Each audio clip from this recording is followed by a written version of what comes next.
Alex Richey works at AJ Financial Freedom in Sayre. And she's going to tell you about her education and her other credentials because it's all above my pay grade. So that's my face. My name's Alex. It's nice to meet you all. I have to have this disclosure on everything. I just wanted to take a second to just explain how I got to where I am. I've come from a broken home.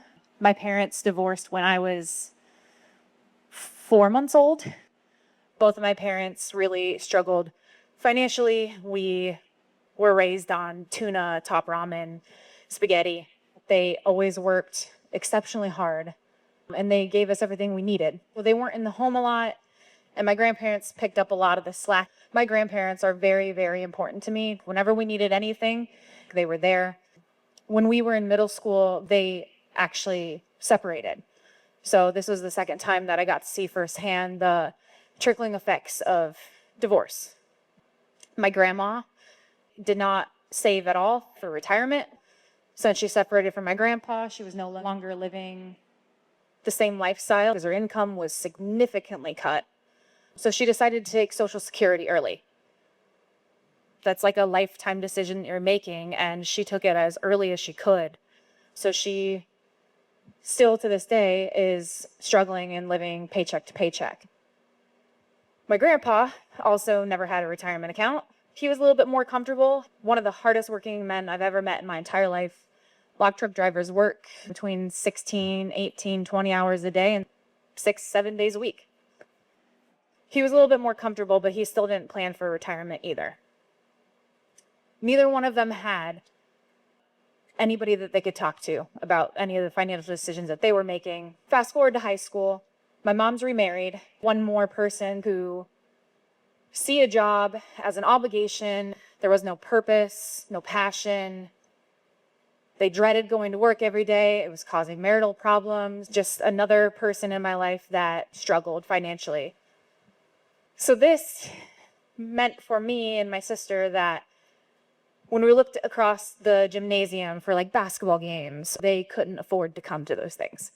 My grandparents did, but I'm an adult now and I still remember like the empty seats. Fast forward to college, things finally started to get better for my parents. They both had jobs that they really enjoyed. They were starting to save for their retirement, but that's when things really started going downhill for my grandparents. My grandma, bless her soul, was just scammed over and over. Those pennies from Social Security were just given away. I am actually her financial power of attorney, and she just doesn't have control of her finances anymore. My grandpa had been diagnosed with dementia, and because he had nobody in his life to really make sure that he was being taken care of and not being taken advantage of, that's exactly what happened. They also never planned for any type of medical healthcare need, such as dementia. So my dad had to take control of his healthcare needs. So he's a log truck driver. What type of care did my grandpa have living with him? It's not my dad's fault, but he, for several years, was not given the proper care that he needed. And by the time he was financially able to get some assistance from the state, he died within a couple of months and the state took everything. The only thing my dad got to inherit was quite literally his clothes. My mom, her dad ended up passing away right around the same time, and she was named the executrix of the estate. So she had to handle all of the estate affairs, and his estate was a total mess. So it became my mom's problem. It took her almost 2 years to settle everything. I will remember this till the day I die. She looked at me and she said, "Alex, I finally have a chance to grieve my father, and everyone else is already over it." So all of that to say, how on earth can I help other people avoid these type of situations? Because really, they failed to plan. But when you fail to plan, you're planning to fail. One of the niches that I feel completely drawn to is helping women, because some of the women in your life They're more susceptible to certain things that men aren't. And a lot of the times, women aren't even a part of the financial decisions that you're all making for your household. What type of an impact is that going to make on the women in your life if you're not here? They're going to be more susceptible to people taking advantage of them, selling them things, stealing from them. So if you are incorporating the important women in your life in these types of discussions, it's going to help them at least have the knowledge that they need to make sure that people aren't taking advantage of them when they are trying to grieve you. That's it. That's all the heavy parts of my discussion today.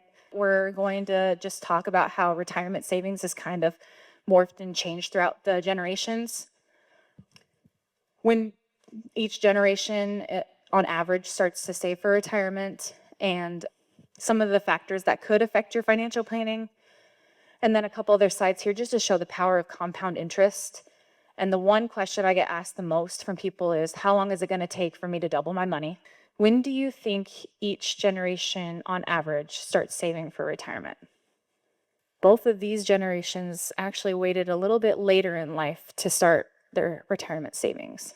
Baby boomers, on average, start at 35, and Gen X is just a few years later at 30. How about millennials? On average, they start saving at 26. And then Gen Z, which there's a few of you, they're actually starting to save at 20.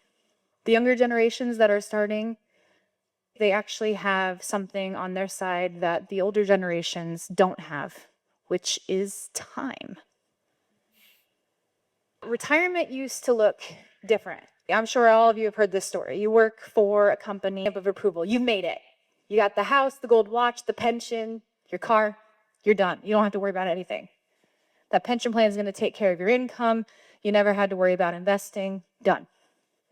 It's not quite the same now. Baby boomers, since they started retiring a little bit later in life, they were more susceptible to that change from the pension to the 401k. I know a lot of the boomers that I work with, they actually told me that they didn't start saving right away in the 401ks because they didn't think that they would still be around. Really, all that did for them is delay their retirement savings, which delayed their retirement. So a lot of the baby boomers, that's why they work a little bit longer than the other generations. The Gen X only started saving 5 years sooner, so they have a lot of the same difficulties. It's not really surprising, but it says here that less than 20% of Gen Xers feel confident that they have enough money saved for retirement. And then we get to millennials. It's typical for you to experience a once-in-a-generation event. Millennials really have been deemed like the unluckiest generation because you had things like the dot-com bubble, 9/11, the great financial crisis in 2008, and COVID-19. So these four have had quite the impact on your retirement savings, which means that you have to save more or start delaying some major milestones in life. So a lot of the millennials are actually like delaying big purchases and delaying marriages, delaying having children. The Gen Z have the same issues as the millennials. Pretty much everything I've said just now, like about the shape and the changes of retirement planning, none of it is anybody's fault, but it is your problem. There is a silver lining for you younger folks. You have great skin, your knees aren't popping quite yet, but you also have time on your side. Time is money. I put together this slide here just to show you like the power of compound interest. What it's saying is there's two ways that your accounts are going to grow over a long period of time. Your investments are either going to pay out like simple interest or compound interest. And the loans that you take and the liabilities that you have are going to be going by these same rules too. So the power of compounding. If you were to put $10,000 into an investment and it pays a certain percentage, if it's simple interest and not compounding interest, you're just going to get that same interest payment every single month, like a CD. It's only going to be based off of what you originally put in it. But if you can get invested in things that have compound interest, your interest is going to be considered every time you get paid interest. So that $10,000 may turn into $11,000, and then you're going to get paid on the full $11,000 on the interest, and then it just keeps going. It's super powerful. If you start with small, consistent amounts at age 25, you typically are going to outpace the growth of somebody that's putting larger chunks away at the age of 30 or 40. The key takeaway here is small, consistent investments over time are going to make a huge difference. And then the rule of 72, that's how long it's going to take you to double your money typically. Whatever you're expecting your return on your investment to be, divide 72 by that number. That's how many years it's going to take for you to double your money. If you're getting 4% interest rate, divide 72 by 4, it's going to take you 18 years to double your money.